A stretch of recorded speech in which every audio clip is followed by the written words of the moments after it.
All right, hello everybody, and welcome to the Frantic Talks podcast, episode 55. I am your host, Frantic. Along with me, as always, is my lovely co-host, Grunt. who is now regretting the fact that he thinks chairs didn't have feelings. Chairs do have feelings. I will get to that in a minute, but chairs do have feelings. I So, regret my statement from last week that chairs don't have feelings. Chairs totally do have feelings. and that is the name of the title, or whatever, of this episode. Oh, yes! Even though we're talking about some other cool stuff today, like, I almost said Bungie, Destiny, God, come on. the Nintendo Switch, and we'll be talking about home brewing some games, but first, let's get some advertising, as we like to call it, quote-unquote, out of the way. So, if you want to continue this conversation, I can't talk, you can head to twitter.com, and you can hit me up, I'm at FranticJ3, you can hit him up, he is at Onyx Spartan, ONYX, all one word, and you can hit us both up at Frantic_Talks. I'm going like a mile a minute here, I'm going to do this really wrong here. Don't actually hit us, though. It might hurt. Or don't hit your computer or your phone, however you decide to usually browse Twitter. It might hurt. And you could break it. Don't do that. That would be bad. Anyways, you can hit us up on Twitter, not hitting us, you know what I mean. Or you can head to facebook.com/Frantic Talks, all one word. That is where you can find out about all our lovely articles and basically the same stuff we'll tweet out, just less, more characters, less frequent. That's the word I'm looking for. You can also head to frantictalks.com if you don't want to wait for us to tweet out about anything, and just check it out. Check out all the articles there and check out some of the stuff we post, including podcast, and an article. What? What? What is this? What is this sorcery? We'll talk about that briefly. And if you want to read about Magic the Gathering, because I'm sure since you like video games, you probably like Magic the Gathering. You can read about it at magic.frantictalks.com. If you have no idea what it is, go read anyways, then you'll get really excited and go buy cards and play. That's not at all what happened to Grunt. No, not at all. Not in the least. He's denying what's true. It totally is what happened. He didn't get the joke. So you can also head to what's left, YouTube. You can search for Frantic Talks, or if you're on the Frantic Talks website, the easier route, click on a podcast. There's a YouTube video of this podcast, of every podcast we've done since the 10th episode, because that was when we started doing videos. You can check out all of our awesome video versions of the podcast. It's a little more interactive than just kind of sitting and listening. And by interactive, I mean look at the screen that we're on, because it's a little bit of us mostly of the browser or pictures when we do like top fives. You can subscribe, that way you can be updated when we post all the podcasts. They go up usually Saturday after the podcast has gone live, and then you get the audio version on Monday. You can also check it out on YouTube. You can check out our Sunday show, which is me talking about music like I know it, even though I'm just rambling normally. I tried a new format on the last one, and while I liked it, I definitely did not like how I edited it, so I'm gonna work on that. But you can check that out and all the fun stuff I talk about, usually like metal music. And then twitch.tv/Frantic Talks, all one word. That is where you can catch the podcast live every Saturday, usually at 3 p.m. Eastern. Usually. It's a little asterisk there. We are live at 3 p.m. on a Saturday, by the way, so good for us. We went on exactly at 3 p.m. Eastern, nonetheless. Right on the dot. So it does happen more frequently than not. I make it sound like it's a rarity. So, all right. Past few weeks, it's been a kind of a rarity, but Yeah, it seems like it. But we're gonna get back into the swing of it, I imagine. And I see nothing but on time starting for the next couple weeks. So, that being said, got a lot to talk about today. Let's talk about our week's Grunt. How was your week? Pretty good. To clarify on part of my introduction to this episode, last week you told me that chairs did have feelings, and I said no, they didn't. They're inanimate objects. And he's now wrong. And I was proven wrong. Later that day that the episode went live on YouTube, because my father, Grunt Dad, yes, that's all right. Sorry. Well, I mean, yeah, he doesn't like grunts as much as I do. Oh, okay. Hence why I'm clearly named after one. But anyways, he informed me that night that there was a quest in Borderlands 2 where you pick up these echo devices, and they're basically just like little tape recorders, futuristic tape recorders. And it had audio logs of one of the characters, Tannis, and her recounting of chairs having feelings. So, apparently chairs do have feelings, and I was wrong. Will you help the chairs, people? Please help the chairs. Tried to tell you. I could have sworn there was something else that you learned about chairs as well. They're also angry. Yeah. They're also angry. That day as well, I listened to an Alice in Chains song, which was called Angry Chair. So Grunt quickly learning that he shouldn't sweepingly say inanimate things don't have feelings, because next thing you know, our microphones will not have feelings, and then his microphone will never work again. And that actually would be very tragic if that happened, because then I couldn't do this beautiful podcast. Exactly. Learn from your mistakes Yes. is what we're learning today. Yes. So outside of my deep, thought-provoking realization last week, the other time has been spent playing around with some video editing software that I got a while ago. I finally quit being lazy and took clips to work and record or edit in that. It's all in hopes of getting to learn how to do this so I can actually do our first actual video for our YouTube channel. I don't think I could have said actual more. To add to that, we have said that we do want to do videos for you guys, and at this current point in time, beyond the podcast, it is currently only the video where I ramble about music, sometimes for long periods of time, sometimes quickly. Right. And I definitely want to try to get more gameplay videos, because, I mean, the most people that are going to be attracted to what we are doing here are going to be gamers. The music thing is just kind of, I want to talk about it. It seems like it's something that could turn into something.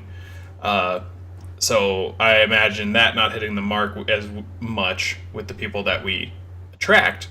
Our target audience. Yes, for the marketers in the world, target audience.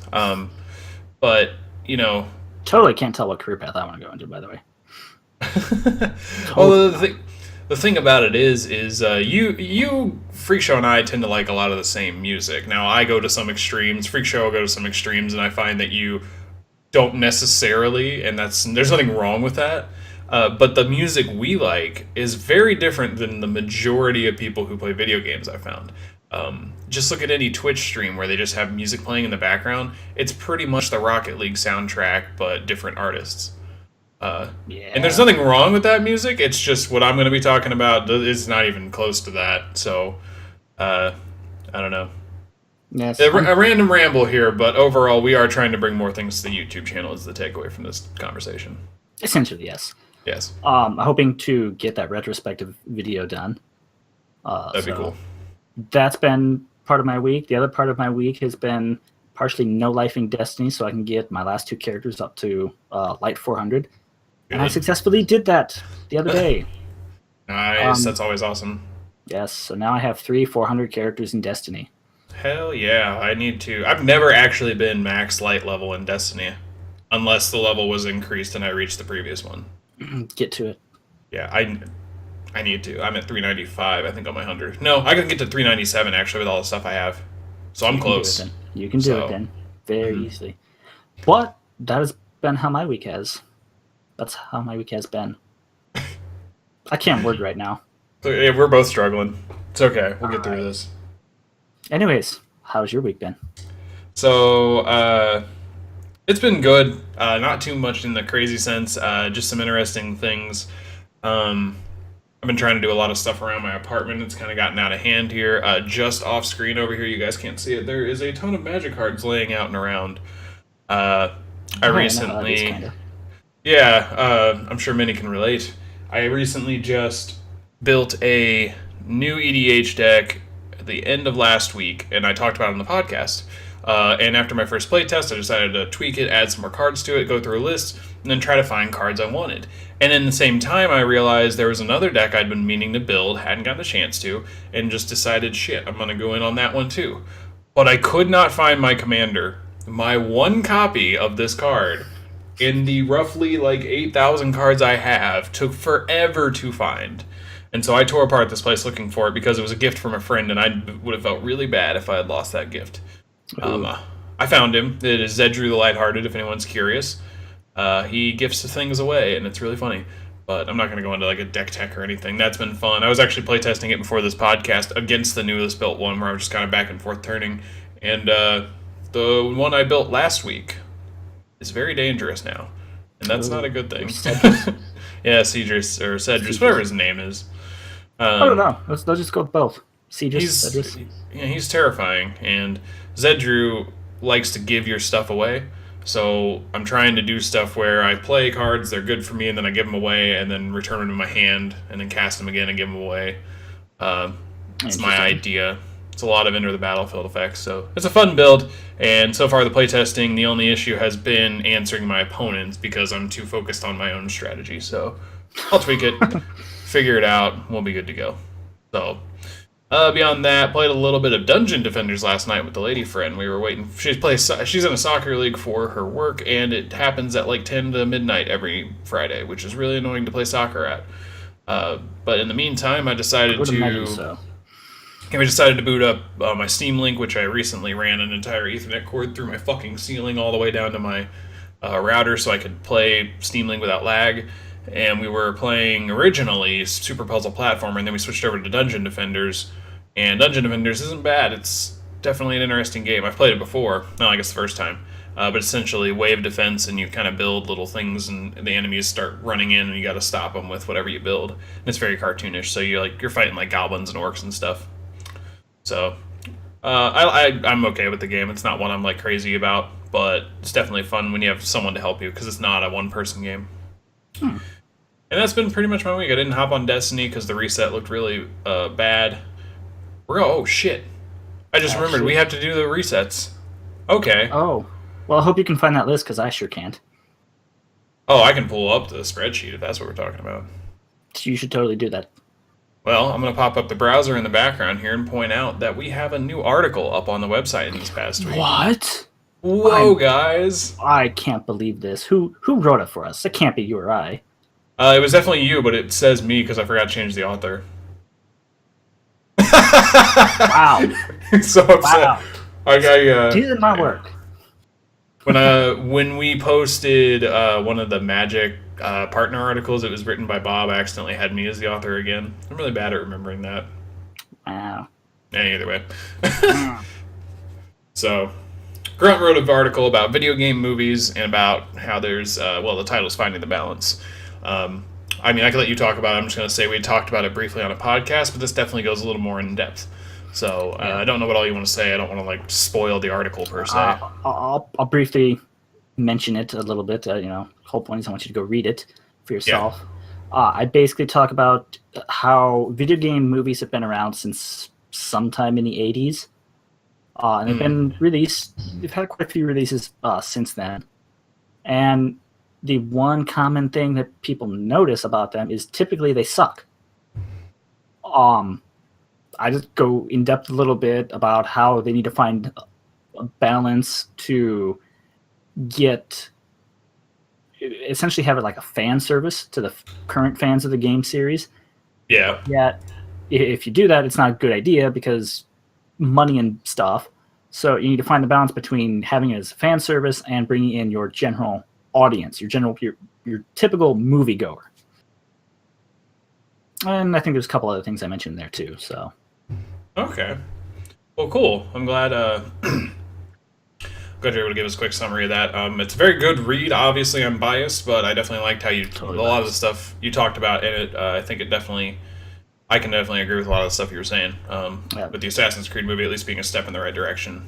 So yes, I would say that some of the more recent releases that are movies but based off of games are going in the right direction. As that Assassin's Creed definitely was a good start for that, if not. Mm-hmm. Well, with the recent like superhero movies, and by recent, 2008 is when I'm going to start talking about that. If I'm referencing them. So the past 10 years of superhero movies have been stellar, at least from Marvel. I really want DC to do better. I've actually been reading a lot of DC comics the past couple of weeks. Been finding really good deals on them and reading them and just loving everything about them, and also playing DC deck building. To say I'm a DC fan is an understatement. I'm also a Marvel fan, but I don't really pick a side. I just wish they could do better. And if it's any indication that superhero movies are doing really well, it says that the things that people are interested in that aren't in the movie medium essentially can be done in the movie medium. Now, certain things are better. Superheroes are pretty good to make into a movie. Action is a crazy genre. But video games, there's extensive lore to a lot of the games we play. Assassin's Creed has a lot of lore. Destiny, surprisingly, has a lot of lore. Halo has a crazy amount of lore. And there's books all about it. There's comics about it. So there's a lot of video games that easily could be made into a movie. And I don't want to talk too much about what you suggest and how they should do it, but with that thought and all that in mind, definitely give this article a read. Obviously, let us know what you guys think. I'd love to hear your thoughts on it. I definitely would too. Yeah, absolutely. Tweet at Grunt before you tweet at me. He wrote the article, which I think, if I refresh the page, let's see here. Oh, it says Grunt wrote the article now. That's pretty cool. It's like the website heard me while I said that. And you totally had nothing to do with that either. Well, that's the beauty of only showing you one browser. I have like 6 open right now. That's amazing. Yeah. Oh, man. Either way, let us know what you guys think about the article and the topic at hand in the article, and we'd love to have more of a conversation about that as well. So that's where I'm going to leave that, and I think we're going to move on to some quick industry news. A lot of stuff happened in the past week, including the release of the Nintendo Switch, which is first on our list. And let's just talk about that briefly, mainly because I haven't spent too much time researching, only just hearing from my, sources, and not by my inside sources, I look at articles pretty regularly or watch YouTube videos. You have inside sources, don't lie. Oh, I totally have inside sources. See, I won't tell you who they are, because then they'll be outed. But either way, it's your uncle that works for Activision. I know it is. Or Nintendo, rather. Whoops. Exactly.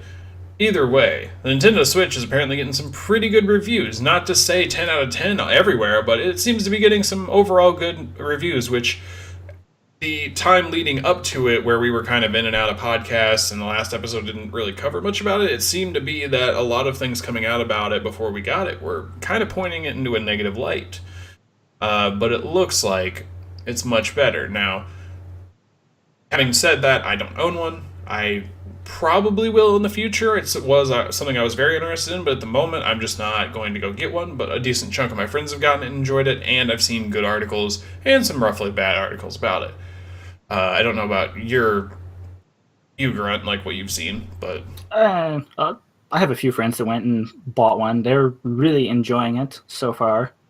The biggest complaint that I've seen so far about the Switch is, I guess they brought back friend codes, and that was something they said they were going to do away with. I believe... I don't know if that's 100% true or not, so don't quote me on that, but... If I remember correctly, yes, they were going to do that, but the system they would put in place was in its beta mode at the current point in time, and it was going to be a free service to use until fall of this year, if I remember correctly. That'll make sense. I imagine that was something that just took a bit, that maybe they haven't gotten it off its feet like they wanted it to, or on its feet. Right. Yeah, a lot of people I know that bought a Switch, though, that's been the biggest complaint so far, but it's not enough for them to say that, God, I hate this system. It's horrible. They genuinely like it. That's good to hear. I mean, and as a matter of fact, when I was out the other night, it would have been last night, anyways, because that's when it came out. It was yesterday. There was someone in a Dunkin' Donuts that was actually using one. They had the screen and controllers, and they were playing, I think it was the new Zelda game. That's pretty cool. So it was pretty interesting to see that in person for the first time. It's wow, that's kind of cool.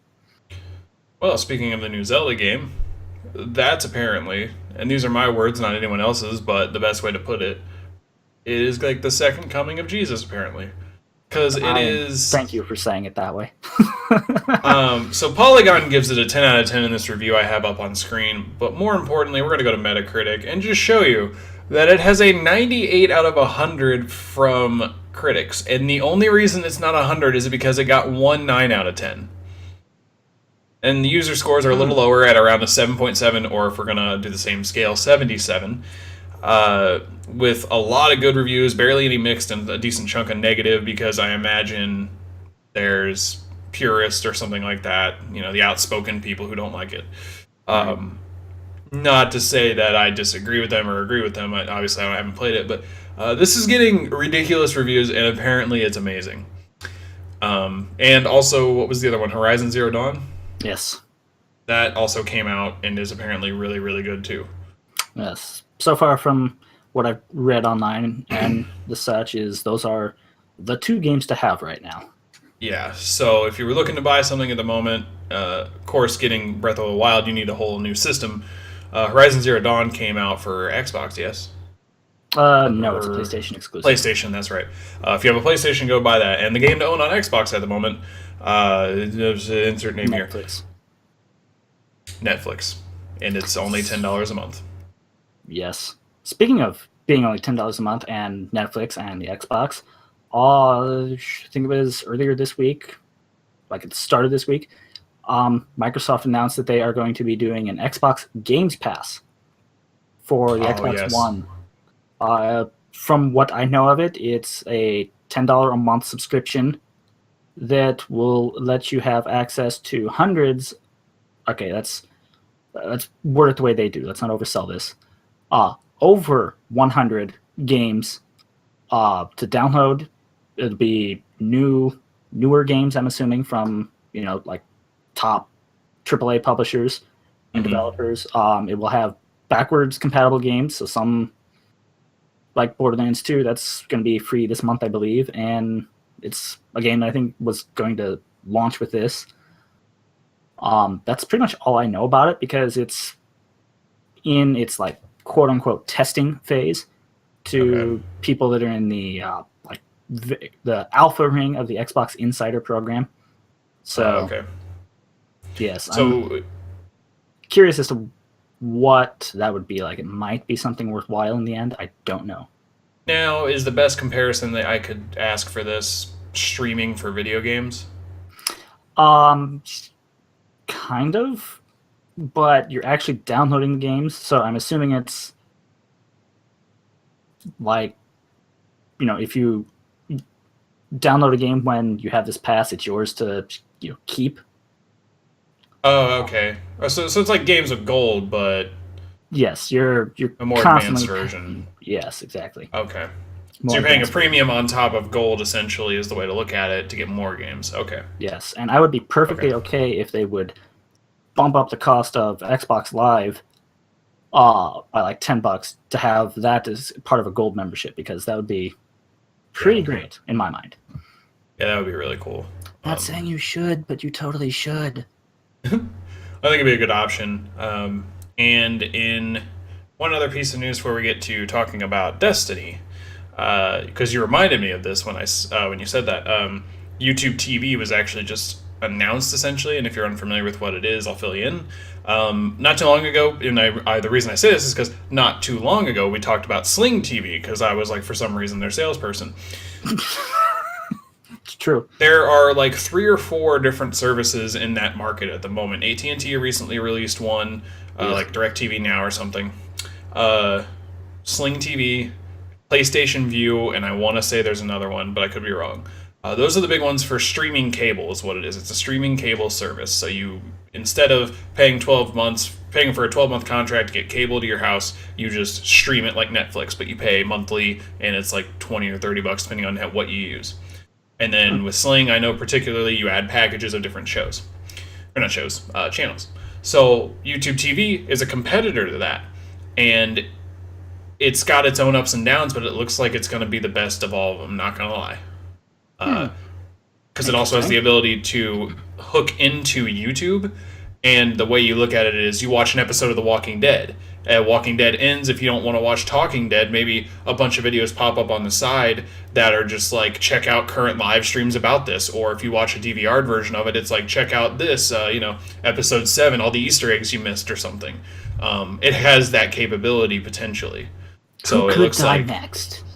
Yeah, it could even be something like that. It doesn't matter, but the idea is connecting cable to the internet seems like it's obviously it's an inevitability, but we could be seeing it working in this manner. So it's kind of related to the stuff we talk about on here, mainly because I don't know, I think it is, but it's a very interesting thing that got announced, and I'm really curious to see where that goes. So Sounds interesting. So speaking of things we're absolutely curious to see where they go, we have one more thing to talk about before we talk about making your own games at home, and that is the lovely update on Bungie.net about Destiny titled The Road Ahead. And I don't remember how they announced this. Was it just this article, or did they actually do a video? It was just that article. Just that article. Okay, so just this article. It's discussing the next update to the game, which we kind of knew about, but we didn't know when it was coming, what it would be clearly. And it is coming, what is it, like the end of March? The end of March, yes. And it is called Age of Triumph, and it is the last update for Destiny 1. So, we don't know what this is. We just know it's an update. We got 3 screenshots, and we have a note that says, a look back on the 3 incredible years we've had so far. There was like one other little note. Oh, they're going to reveal it this Wednesday. Yes, over the next 3 weeks leading up to what I'm assuming will be around the end of March / the time they put out the Age of Triumph. Mm-hmm. Each Wednesday, they will be showcasing and unveiling parts of the Age of Triumph. I believe the first one starts this Wednesday, March 8th. Yes. And that's when they will be really letting us know what the Age of Triumph will essentially be. A note to that, the picture shown on the article is of a Minotaur in front of the Vault of Glass, I believe. What does it mean? What does it mean? After that, we have Wednesday the 15th, Age of Triumph weekly rituals. So it looks like we have, your Crucible weekly playlist, your daily heroic mission, your Vanguard strikes, your Nightfall, and then 2 other things. Maybe one other thing, I can't actually tell. Because I don't remember which one of those is the one. But there's an extra thing or 2 that we'll be getting.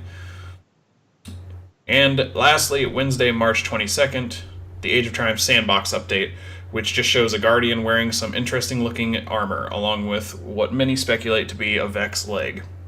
The cloak that hunter is wearing looks awesome, and if it's an actual in-game item, I want it. Yes, I agree. Even though I main a warlock, the hunter cloaks are pretty frabjous. Oh, absolutely. That's one of my things I love about hunters.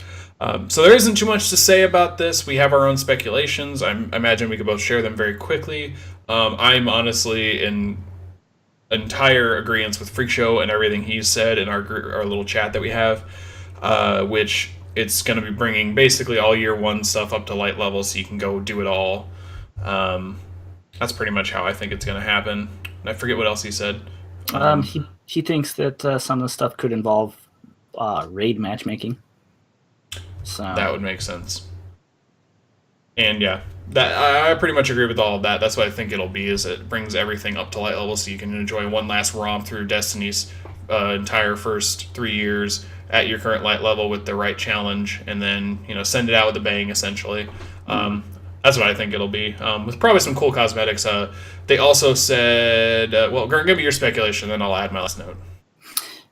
Well, as you know, I'm someone who doesn't really speculate on too much things because it gets you into trouble. True. But I think it's going to be very cool to see what they have in store for us. They've enforced the idea several times that it's going to be a fitting send-off for Destiny 1, so I'm anxious. I'm very anxious to see what they have to say and what the Age of Triumph will be. Yeah. Yeah, there's the obvious things that I'll agree with, like bringing the raids back would be cool.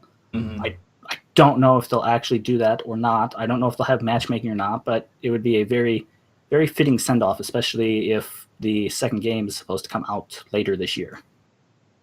Oh, yeah, absolutely. I agree with that. So I'd love to hear what you guys think it'll be. It should be very interesting to see, and of course we'll find out here on Wednesday, so it's not like we're going to be waiting in anxiousness for a month.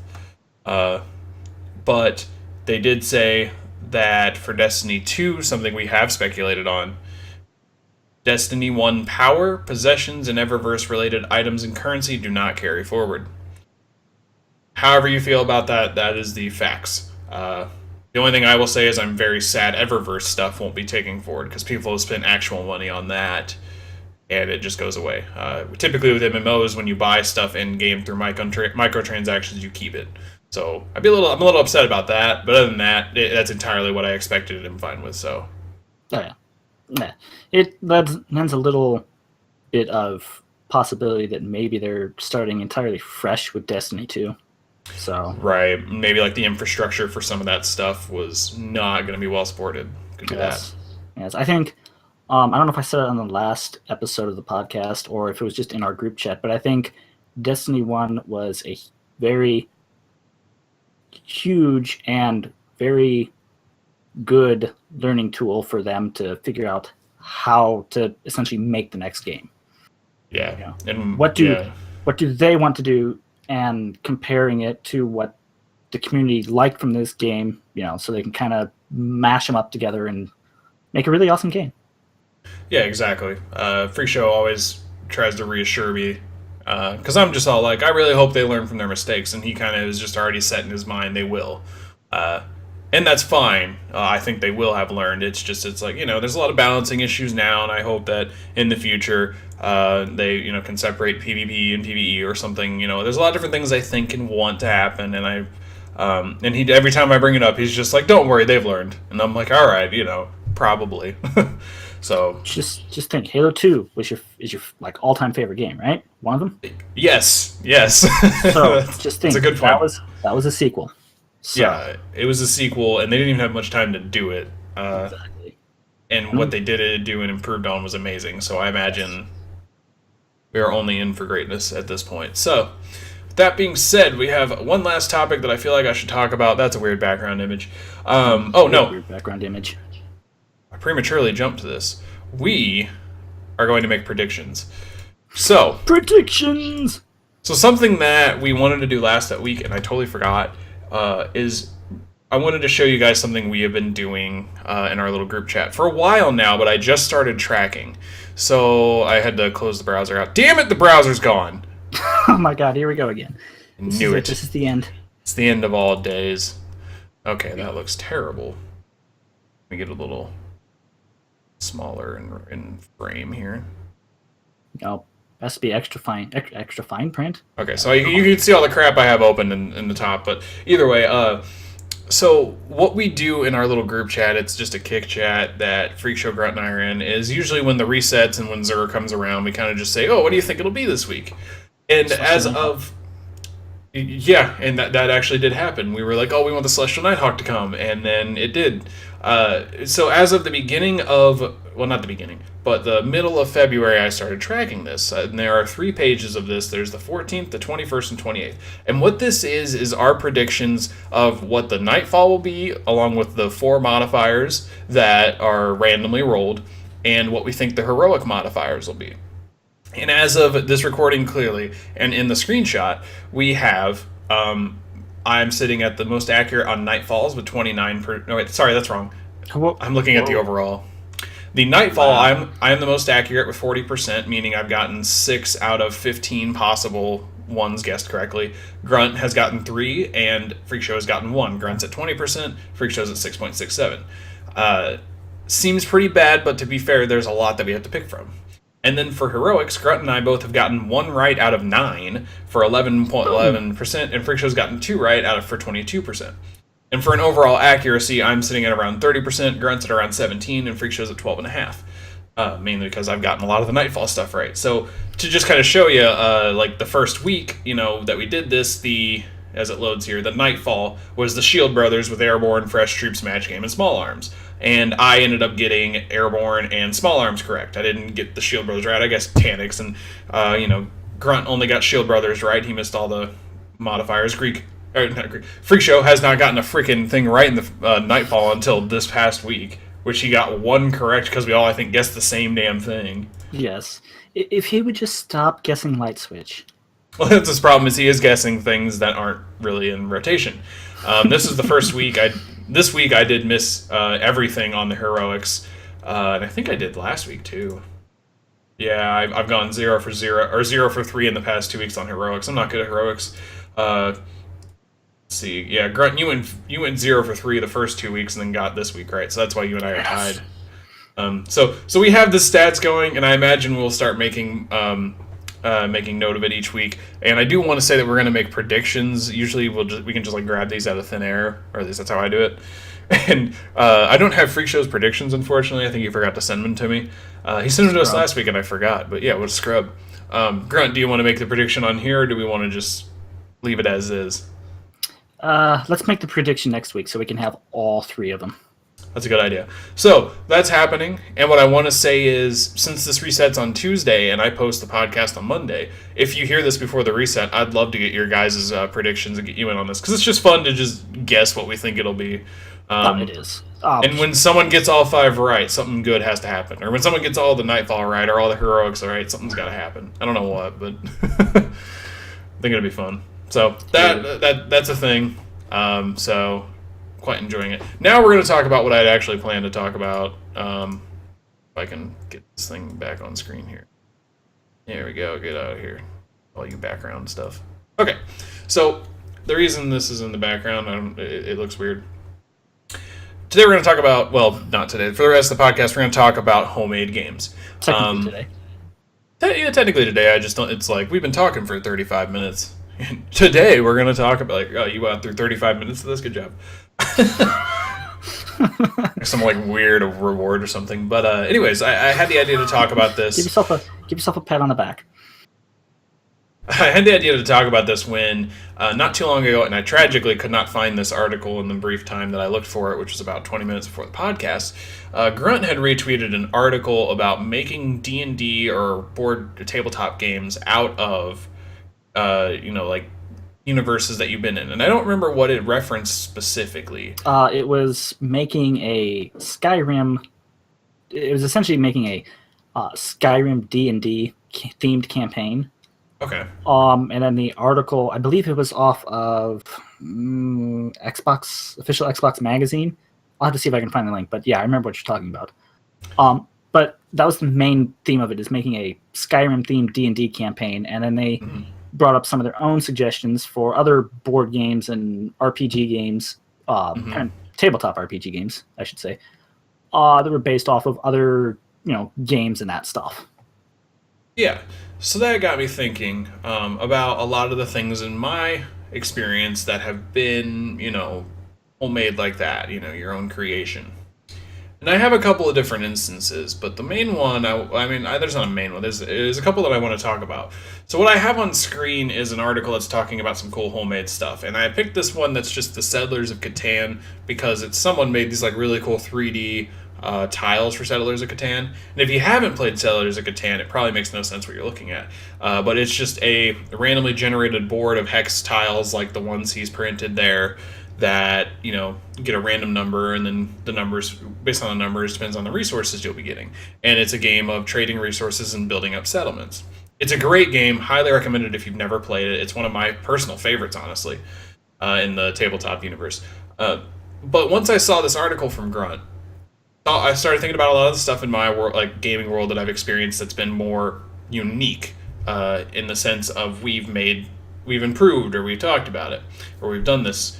Essentially, what came to mind immediately was, making your own D&D game? Hey guys, I've done that before. And I resurrected, for lack of a better term, my Pokemon D&D campaign and rulebook that I had written in 2013, I want to say, about 4 years ago.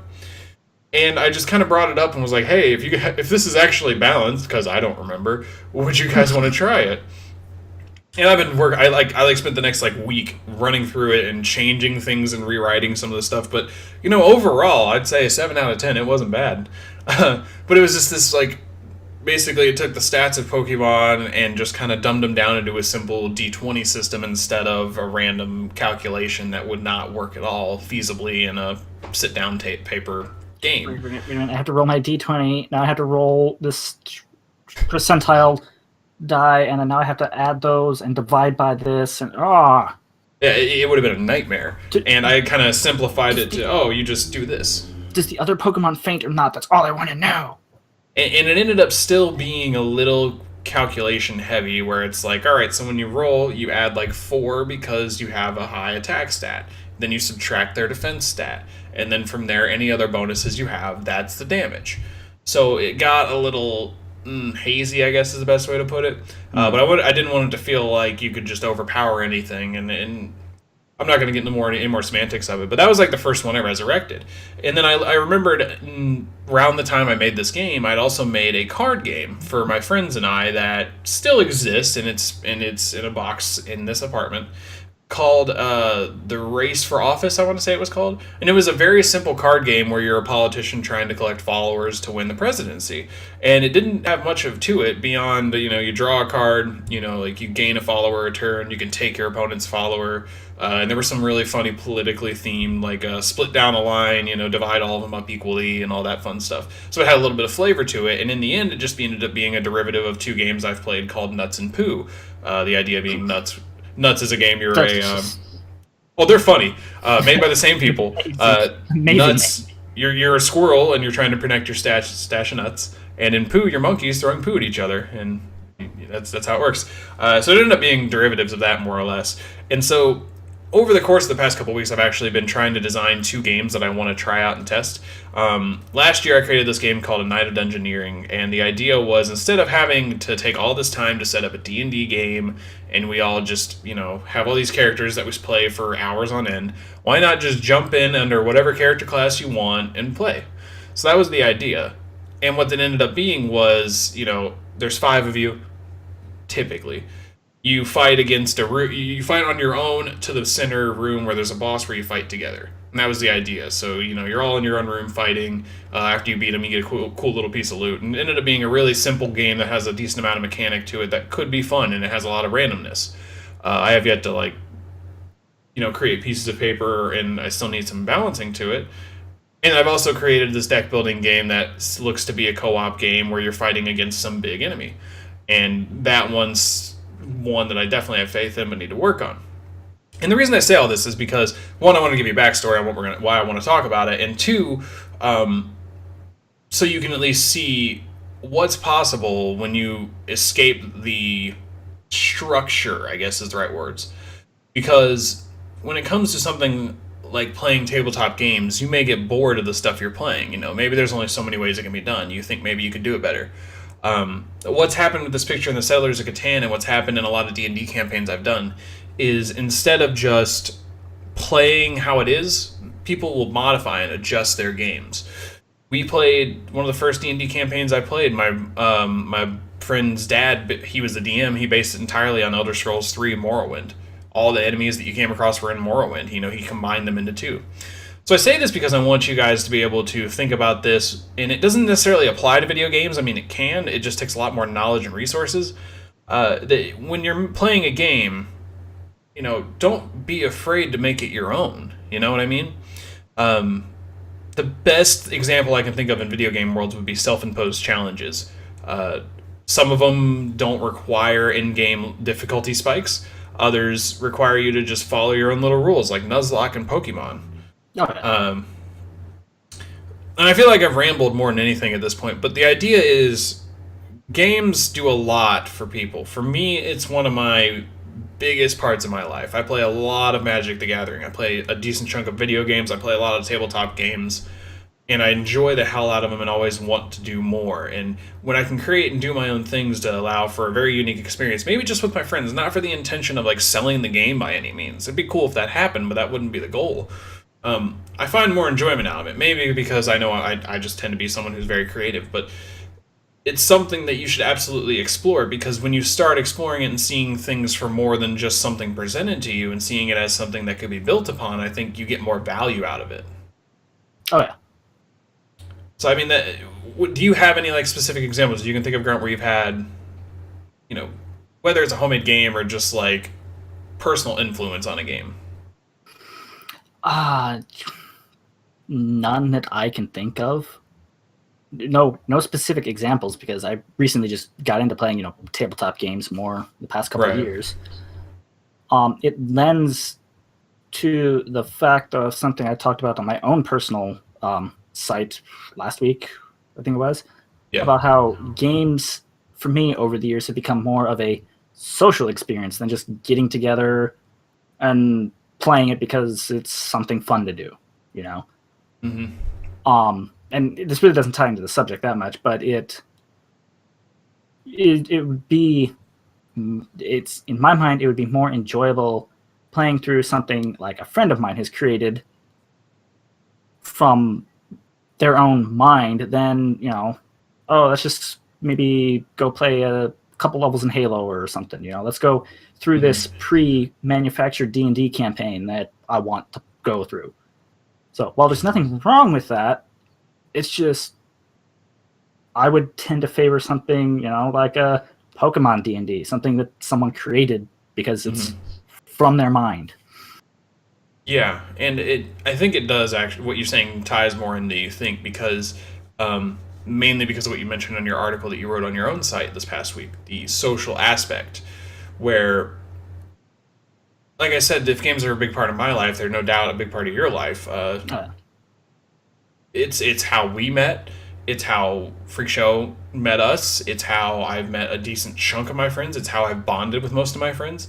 So to just sit there and think that, and I'm not accusing anyone of this, just kind of speaking out loud or thinking out loud, to sit and think that they're just something to kill time, as many view it, or it's like a waste of time, is, well, it's a couple of things, and in my mind, I think it's really immature or uninformed.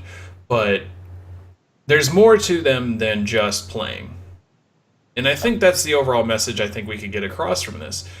Because not only do we make great friends out of it, not only have we built bonds that no one else can explain and no one else could ever experience, the satisfaction you get out of it is hard to put into words. Oh, yeah. That's truly how I feel, and I would imagine most people listening feel. Oh, yeah. It's also a great way, you know, homebrewing your own games is a great way to express your creativity. You know, I always think of myself as someone who's not overly creative. You know, I have those moments where it's like, oh yeah, let's do this, and then, you know, something happens or nothing happens, usually is the case. But it's a great way to express your creativity and even just, you know, try being more creative. You know, maybe you want to make a game, but you don't have the resources to make like a video game or like an independently developed video game at that. So you just get a piece of paper, you know, maybe you like playing tabletop RPG games or some board game, and you just take a piece of paper, write down your ideas for it, and then you go from there just building off of it. You're essentially developing a game. Oh, you absolutely are. And I've actually been reading a lot on this. There's a subreddit, obviously, for this, because there's a subreddit for everything. Of course. It's called Tabletop Game Design. And there's people on there, they have a wiki of games that have truly been published by people on that subreddit. Now, I have not personally played any of those games, but it's really cool to just kind of read through people's ideas, read through people giving just good feedback. Like, here's my rules. Here's how a turn or two would progress. How does this sound to you? It's like, personally, I'd play it, and you know, it sounds maybe mundane to some, but it definitely appeals to the creatives as well. But I don't know. I've been more and more thinking about just random ideas I've had to do stuff like this, because not only I feel like it builds character too.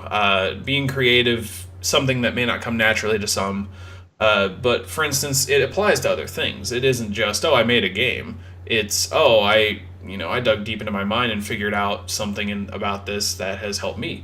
So when I'm designing a game, for instance, just kind of writing it down, my knowledge from other things has helped me to this point, and it also helps my knowledge in other games. And that sounds that's very broad, but think of it this way. I play Magic a lot, so when designing a deck, I can't just go take someone's deck list and then call it my own. Clearly it's not my own, and I could do that and play it, but it's not as fun for me as, per se, the 2 decks I just built recently, and play tested before this podcast. Those were entirely weird ideas that I decided to just go for it and put stuff into it that worked a little bit for one, worked a lot for the other, and you tweak it from there. So this applies to anything. Building your loadout in Destiny, sure, you can min-max it all you want based on the numbers, but you got to get the way that works for you, and the way it works for you, you need to know how it works and start you think out more than you realize. Now, if you're just throwing random stuff on and playing and having fun with it, then that's how you play. It works for you. But I would argue that most people have a little more to it than that. Oh yes, definitely. The way people play games is a very complex thing. That's why a lot of these, sticking to video game developers, that's why they have a lot of user research departments that run surveys and focus groups to find out how the people play their games, so they can either make appropriate changes if they're doing something, or they make a sequel. How do those people play our game? Exactly. And how does that person feel when we killed off that main character? Oh, no one liked that. Whoops, we probably shouldn't do that. Yeah. And I think we can leave it off at this point. There's a lot of resources that can help you if you were interested in this any more than you previously were. I'm not saying everyone has to be a game designer, but I am saying that try to take your own spin on something, whether it's something as small as, self-imposed challenge, like, Nuzlocke in Pokemon, or no jumping in Destiny. Or, not no jumping, no upgrading, because you can't jump if you don't upgrade. Oh, God. Or something as big as, modding the game. And I don't mean, well, I do mean it that way, but, modding your own game, like Settlers of Catan here, that would be, if Settlers of Catan was a video game, changing the skin packs is a mod. That's how that is. That's exactly what he's done. It's just, it's much easier because the resources are handmade, not coded. So, oh, yeah. I want to challenge anyone listening to at least try to do something more than what the game is intended for. Much harder with video games, yes. But, house rules for your tabletop games, that is the exact thing I'm talking about. There are certain games that you're just like, it's not as much fun if something like this happens in the game, so let's make a rule about it. For instance, in DC deck building, the very base game, if you discard a card, it tends to kind of suck because your turns tend to lose steam. So I put a rule in place that lets you draw when you discard. You say it stay the same hand size, and you don't end up being screwed over when your opponents get ahead of you, but It's something that simple. And I think it'll do wonders for you when you see something you've done personally working. Oh, yeah. And that's the satisfaction I get out of it typically, where it's just like, I did this, and it works, and people enjoy what I've done. Which is a good argument for a lot of different things, if we're being honest. But so if you're interested in anything else about this, you can definitely tweet at me or at Grunt. More likely me, because I probably have more resources than Grunt on these topics, but I could definitely direct you in the right place. If I had to just quickly shout out to anybody, I would say listen. Absolutely 100% listen to Mark Rosewater's Drive to Work podcast. He talks a lot about the design and development of Magic, more so the design because that's what he does. And it is amazing to listen to him just kind of talk to you like you could do anything. He literally talks to you like you're another game designer at the level he is, where you're like, you could do this with your game. You should probably do that. He's a great guy. I love Mark Rosewater, so I would absolutely recommend that. If you take away anything from this podcast, go listen to another podcast and get rid of us. Not what I'm saying, but that's basically what I'm saying. That's now that I think about it, but not how this is supposed to work. That's not how we promote. But I would absolutely. The episodes are like 30 or 40 minutes because it's his drive to work, so they're a little shorter than one of our podcasts, timing in at currently 53 minutes. But same idea. And I would definitely recommend at least that much. And even if you aren't interested in Magic, he tends to kind of like outline how the Magic works. So he talks to you as if you know barely anything about Magic, normally. There are some times where he's very specific about it because that's the episode, but yeah. So I think that's where I would end it, unless you have anything else to say. I don't think there's anything I can add to it, no. Okay. Well, yeah, okay, I switched back to the Frantic Talks website. I'm trying to get like a strict format on how I do a lot of this stuff because it tends to be just out in the air. But either way, one day we'll get it. One day we'll get it down. Hopefully.